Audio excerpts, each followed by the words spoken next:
Welcome back to Movies TV Mad. You can follow me on Twitter at Movies TV Mad.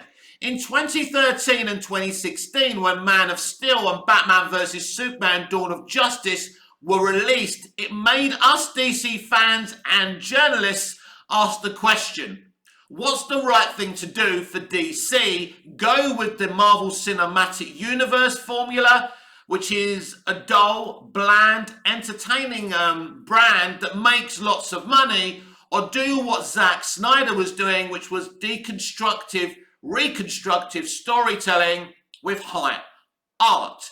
Now, you know, the industry was very different when I was growing up. Films were relatively made for the art form and to entertain the audience, but there was always movies in the reserve for the central element of the year, the summer blockbuster. Those films weren't art.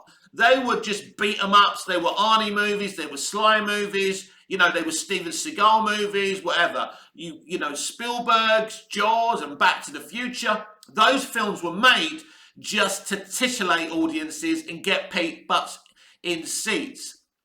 Now, they were there. But, you know, on the other side of the cinematic release calendar, it was art, it had variety, there was something for everyone. Now, we don't live in that environment because since the first Iron Man and since the other MCU movies, like all the studios were saying, get me one of those. So now they're obsessed with franchises thanks to the MCU because they've believed this is how they make money. Suddenly they don't care about high art. Suddenly they don't want variety. They don't want kind of arty movies at the beginning of the year and at the back end of the year have, you know, movies of variety and arty movies again. And just have the kind of silly blockbuster movies in the summer. They don't want that. Now we've got blockbusters throughout the year and mainly superhero blockbusters. And, you know, at first us nerds were very excited about this, you know. It's like a wet dream, it's like a busman's holiday. What, superhero movies all throughout the year? Superhero world in Hollywood, this is amazing. But you can have too much of a good thing. And now we're getting too much of a good thing. But going back to my original point, the question what was being posed was, with Snyder's movies, what's the right thing to do? The movies that make money or the movies that have actually got real art and talent and are really trying to say something about the world we live in today using these DC characters. So if you gave me a personal choice, well, I would rather, because we are heading for a similar thing with James Gunn's and Peter Safran's blueprint. And it's interesting that James Gunn said during the marketing of the Suicide Squad movie that superhero movies had become bland. What was he talking about? He couldn't be talking about his beloved Kevin Feige's Marvel Cinematic Universe. Well, partially he was. In fact, mostly he was. Now, that's an interesting thing and an ironic thing for someone who's been asked by the CEO of Warner Brothers Discovery to do exactly the same thing as what Kevin Feige has done with the MCU. Because basically, that's what Zaslav said at many conference calls and financial meetings, right? He said, we want to do what the MCU have done. Now, what James Gunn has said in the past, he's basically said that comic book movies have become bland. But now he's tasked with doing the same bland plan. Now maybe the comic book movies in James Gunn's and Peter Safran's DC universe will be more interesting, but still spanning one story. That is still possible. That is not an impossibility. But it's interesting. So what's the right thing to do? Well, unfortunately, these movies are very, very valuable to these studios. And they can't afford the arty, you know, high art of Zack Snyder.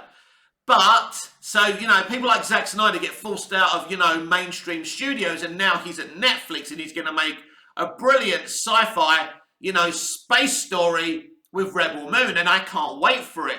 But yeah, if you give me a choice, over the Marvel formula and, you know, Zack Snyder's approach, I would go with Snyder's approach. Unfortunately, we don't live in a fair, good world because the consumer will not come and see Zack's movies in their droves. Now, normally, I'm not a fan of realistic, deconstructive stories. It's one of my problems with Andor. It's not Star Wars. It's not laser guns and lightsabers. It's not fantasy. It's not fun, right? It used to be fun to watch Star Wars. That's my problem with Star Wars. But what Snyder did with the DCEU and his two, and you know, especially his two Superman and Batman versus Superman movies, he deconstructed to reconstruct characters. Here's the problem. Long-term DC fans, Superman fans, Batman fans, and families, right, parents and children are not interested in going to the cinema to see their favourite characters deconstructed, even if you reconstruct them afterwards. And, you know, it's a shame that we live in that world. But what's even worse, right, we live in a world where we can't have Zack Snyder movies in an Elseworld or something. They won't even do that. Because now Warner Brothers is a debt-ridden company, and unfortunately, Zack Snyder doesn't bring big green to that studio or any other studio. But at Netflix, he can do well for them. He can be a small part of a huger platform. And they're okay with that because Snyder's fans at Netflix can add something to that platform. And I'm a Snyder fan, so I can't wait to see the Rebel Moon franchise. Zack Snyder is a very talented director, and I'm proud of him for doing those 3 DC movies. And it's a shame we'll never see, I don't think we'll ever see any more Zack Snyder DC movies, because unfortunately, although it's high art, although it's beautiful and stunning and compelling storytelling, it isn't good for business, or it doesn't uplift the business enough. Because if you look at Zack Snyder's DC movies, they all made money, but for the studio, they didn't make enough money. Now, I'm talking about Man of Steel and Batman versus Superman. They made money, but not the money the studio wanted. But then you don't bring in a high art, deconstructive storyteller to make you $2 billion with Batman versus Superman and $1 billion with a Superman movie. You know, Christopher Nolan, David Goyer, Zack Snyder.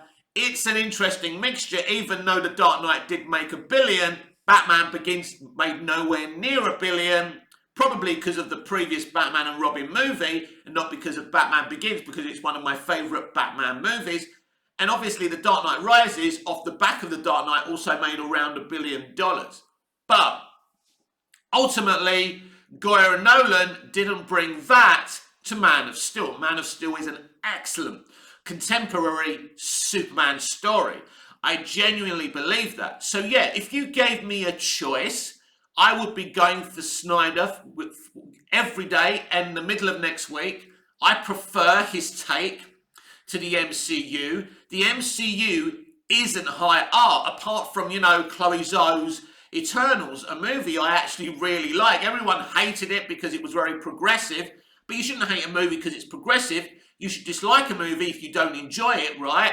And just move on and get over it, and don't make videos about it every 5 minutes, Fandom Menace. But, you know, that's the only high art movie out of all those movies in the MCU. So I'm not putting the MCU down. It does what it does, and it has its fans. Mostly the younger audience, the teenagers, the people in their early 20s, my nieces, my nephews, they love it, especially my niece, my older niece, right? Hi, Yaz. But the point is that, for me, I prefer the Snyderverse.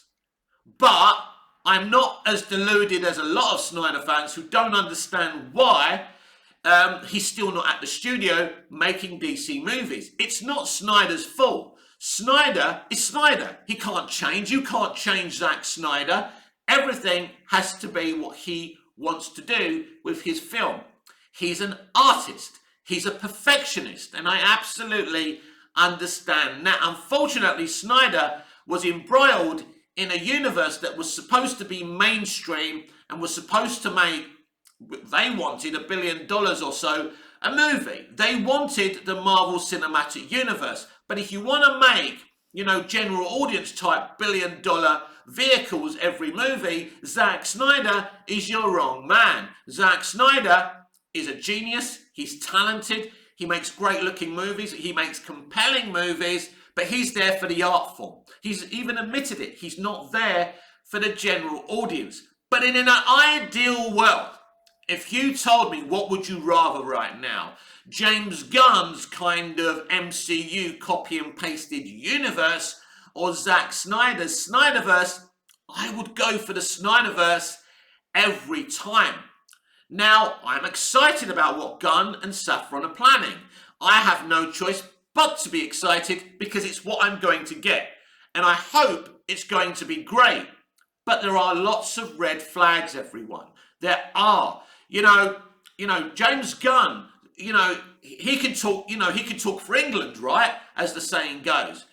But he refuses to say the words Henry Cavill. He refuses to confirm Henry Cavill as Superman, but he's happy to post pictures and stuff like that. I don't dislike James Gunn. I wished him happy Thanksgiving yesterday on Twitter. I respect him. I think he's a brilliant writer-director and a very interesting, good human being. It's not personal, but I have to look at this deeper than that. We know they're developing a Jon Stewart Green Lantern series for HBO Max, and we all know how wrong this is. Now, Jon Stewart was the first Green Lantern of colour. This really made so many people of colour from the working class environment so happy. And he's my favourite Green Lantern, and they're going to seclude him at HBO Max, a streaming service that not all DC fans or the general audience can watch.